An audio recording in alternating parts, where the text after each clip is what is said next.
made at the Fountain Hills home by her son's.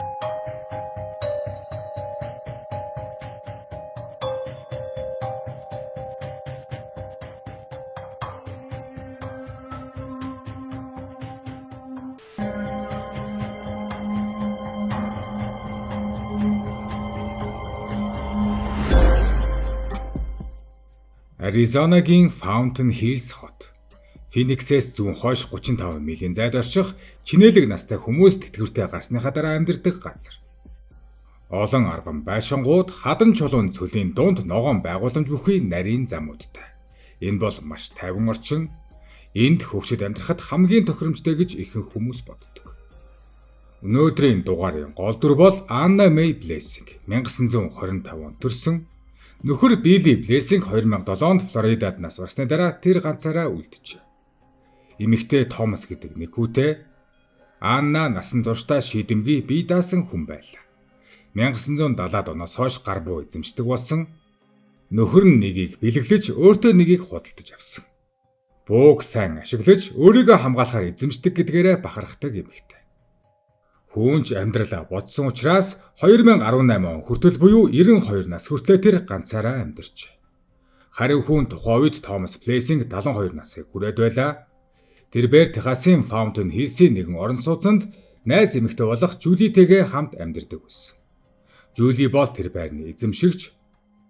2018 он ихээр ээж нь нас дээр гарсан тул хол газар ганцаараа амьдарч чадхаа болж хүү дээрээ нүүн ирсэн байна. Анна эмгэн хүү болон найз бүсгүйтэй тэдний байранд 6 сар амьдарч. Тэр 6 сар хин нь урт санагдаж байлаа. Эхэндээ тэд тайван байсан ч настай хосуудч ээждээ тэр шахуулж маргаан чих гарах болсон. Аль аль нь ч твчгээ болов. Ингээд хамт амьдарснаас 6 сарын дараа Томас ээжигээ асрамжийн газарт аваачихаар шийджээ. Шалтгаан нь ээжтэйгээ нэгдүгээр амьдрах нь маш хүнд байна хэмээсэн байдаг. Тиймхүү настай хүүгийнхээ хэлсэн шийдвэрийг Анна хэд хоногоор боджээ. Шөндөө унтаж чадахгүй байсан. Асрамжийн газар гэдэг нь 92 настай хүнд юу гэсэн үг болохыг ойлгоход хэцүү биш. Бие даасан амьдрал нь дуусах, өөрийн гэсэн ямар нэгэн зүйлгүй болох. Альва зүйлийг хийхдээ хүнээс зөвшөөрөл авч хүний гар харна. Анна асрамжийн газарт очихыг үхэлтэй дүүцхүүц гэж боджээ. Томас Жули хоёр амралтаараа хэд хоног яваад ирсэн ч ээжтэйгээ үг дуугаралгүй өрөөндөө орцгоо. Үүнд нь Анна маш их уурсан. Сүүлийн хэд хоног нойргүй стресссэн тэрээр шийдвэртэй алхам хийхээр шийдэв. Орой болж Томас болон Жули хоёулаа унтлагын өрөөндөө байлаа. Анна халаадныхаа хоёр халаасанд нэг буу хийсээр Томасын өрөөнд орж ирв. Ингээд тэд маргалдаж эхлэхэд Анна нэг бууга гаргаж ирэн "Чи намайг асрамж руу явуулж өхүүлэхээр шийдсэн учраас би чиний амийг авна" хэмээн шууд хэд хэдэн удаа бууджээ. Томас газар дээрээ үхтгэхийн унсан. Анна шууд тонгойн судсыг нь барин шалгахад Томас амьсгал хураасан байлаа. Дараа нь тэр Жули рүү бууга чиглүүлв. Жули хашгирч түүнтэй тэмцэлтэн нэг бууг нь авч идсэн ч Анна хоёр дахь бууга гарган ирлээ. Гэхдээ Жули ноцолцоор Аннаг унгаагаад өрөөнөөс гарч зогтов. Хожим цагдаад Жули хэлэхдээ тэр солиотой авгаа 92 настай ч гэсэн маш хүчтэй шулмас байсан хэмээсэн байдаг. Жули ч яралтай цагдаа дуудав. Тэр зур Анна өөрийнхөө өрөөндөө очиж тагтан дээр тайван гихч сууж байлаа. Тэр цагдаа нарыг эртэл огтхонч боссонгүй. Удалгүй цагдаа нар байшинг эвдлэн орж Аннаг баривчлав. 11 цаг үргэлжилсэн байцаалтыг явуулсан байдаг. Анна өндөр настай тул ядарч байлаа. Ханиалгаж заримдаа нойромглож дахин сэрж байв. Гэхдээ оюун ухаан нь цэлмэг байсан. Анна хэд хэдэн удаа хүүгээ санаадаа алсан гэдгээ хүлээн зөвшөөрсөн. Зорилгооч нуугаагүй. Тэр хэлэхдээ асрамжийн газарт орохыг хүсэхгүй байсан. Тэр уг нь надад хизээж тийм газар намайг аваачихгүй гэж амлаж байсан юм гэж. Харин мөрдөөч Жули рүү буу чиглүүлсэн тухай асуухад тэр ч бас намайг асрамжийн газарт оруулахыг хүсэж байсан. Тиймээс түүнийг өрөвдөх шалтгаан байхгүй. Одоо би нийгэмд ямар нэгэн бүтээж чадхаасаа өнгөрсөн хүн тул намайг хурдан унтуулах хэрэгтэй байх гэж хэлжээ. Гэхдээ үүнээс өмнө тэд маргалддаг байсан учраас өмнө нь цагдаа нар тэдний байшинд олон удаа дуудлагаар очиж байж.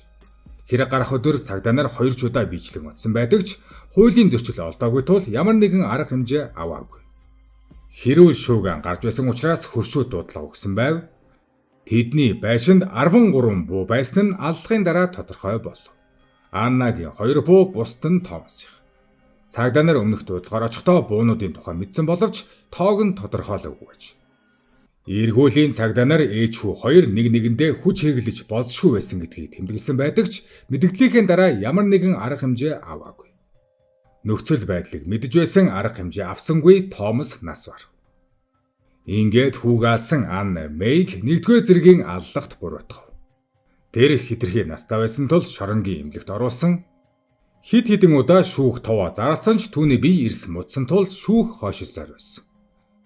Удалгүй 2018 оны 11-р сарын 9-нд Анна шоронд байхдаа цус харвжээ. Хоспис буюу эдгэршгүй бас удахгүй нас барах гэж байгаа хүмүүсийг байлгадаг төвд түүнийг хүргэсэн. Шүүх хурал 2019 оны 3-р сард болохоор товлогдсон байлаа.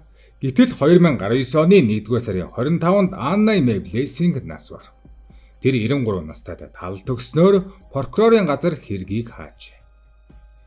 Тэр амьдралынхаа сүүлийн 7 хоногийг үхэлтэд үүсгэх гэж үзэж байсан тэрл орчиндөө буюу амиа алдахаар болсон хүмүүсийн асрамжийн газарт нас баржээ. Анна Мэй Блессингийн хэрэг Америкийн нэгдсэн улсад маш том хилэлцүүлэг өрнүүлсэн юм. Асуулт нь өндөр настай хүнийг асрамжийн газарт оруулах шийдвэрийг хэн хэрхэн гаргадаг вэ? Америкийн нэгдсэн улсад 65 болон түүнээс дээш насны хүн амын тоо 2020 оны байдлаар 55 саяд хүрсэн бөгөөд 2060 он гэхэд 95 саяд хүрнэ гэж таамаглаж байна. Тэдний нэлээд хэсэг нь өндөр нас өвчин шаналлын улмаас гэр бүлийнхэндээ болон асрамжийн газарт асаргаанд амьдрах шаардлагатай болдог. Гэхдээ энэ шилжилт ихэнх тохиолдолд хүнд байдаг. Хөгжүүлэн асрамжийн газар гэдэг нь Америкийн нэгдсэн улсад сард дунджаар $4,000-аас $9,000 зардалтай. Хэдэн 10 жил биедан амьдарсан хүнд тэр газар нь эрх мэдэл, нэр хүнд, ганцаардлыг нэгэн зэрэг авчирдаг. Судалгаануудаас харуул өндөр настай хүмүүсийн асрамжийн газарт орохоос айдаг байдал нь үхлээс айдаг айдастай адилхан хүчтэй байдаг. Томас хүүгийнх нь хувьд ээжигээ асрамжийн газарт оруулах шийдвэр нь логиктой байсан. 92 настай өөр мужаас авчирсан хамт амьдрахад хүндрэлтэй болсон хүн. Гэхдээ тэрхүү шийдвэр хийгдэх явцад Аннагийн саналыг ямар хэмжээнд тусгасан нь мэдэгдэхгүй. Гэхдээ Анна тэр шийдвэрийг үхэлтэд тэнцвүүц гэж ойлгосон. Энэ хэрэг Америкийн нэгдсэн улсад насжилтын асуудал өндөр настай хүний эрх, гэр бүл доторх хүчний тэнцвэрийн тухай маргааныг дэгдээсэн. Нэгэн сэтгэл зүйч тайлбарлахдаа өндөр насны хүмүүс ихэнхдээ шийдвэр гаргах эрхгүй болдог. Гэр бүлийнхэн нь эсвэл эмчийнхэн шийдвэр тэдэнд тулгагддаг гэж хэлжээ. Жухамдаа настай хүмүүс тэрхүү харчигдмал байдлын эсрэг эрс хариу үйлдэл гаргаж болзошгүй гэдгийг энэ хэрэг харуулсан. Гэхдээ энэ нь Аннагийн үйлдэлийг зөвтгөхгүй, тэрбээр хүүгийнхээ амийг авсан. Тэр өөрийгөө асрамжинд хүчээр оруулахгүй гэж өмгөөлөгчтэй уулзж болох байсан, шүүхэд бас хандаж болох байсан. Хэвлэлд ч ярьж болно. Гэхдээ хөгшин эмэгтэй энэ замыг сонгосонгүй гартаа шуудал буу шүүрч авчээ. Энэ хэрэг хялбар хариулт байхгүй олон асуултыг дэгдээсэн. Анна Мэй буруутай. Энэ нь тодорхой. Тэрбээр санаадаа хэд хоног бодсныхоо эцэст хүүгийнхээ амийг авсан. Гэхдээ цаана нь олон давхар асуулт бай. Томас энэ хэрэгт буруутай байсан уу? Асрамжийн газарт оруулах гэсэн шийдвэр нь хэр зөв байсан бэ? Шалтгаан нь амьдрахад хүндрэлтэй байсан гэдэг өгүүлбэрт багтана дэлгэрэнгүй тайлбар байхгүй. Гэхдээ тэрхүү шийдвэр нь 92 настай ээжт нь үхлийн зовлон болсон байна. 92 настай хүний хувьд асрамжийн газар гэдэг нь зүгээр нэг амьдрах байр биш, бие даасан амьдралын эцэс. Тэр айдсын эсрэг дуу хоолой байдаггүй орчинд Анна ганцаараа удаан бодсон. Гэхдээ тэр буруу шийдвэрт хүрчээ. Өнөөдөр ч олон сая хүмүүс тулгардаг хүндхэн асуудал бол эцэг эхээ асрамжийн газар руу илгээ.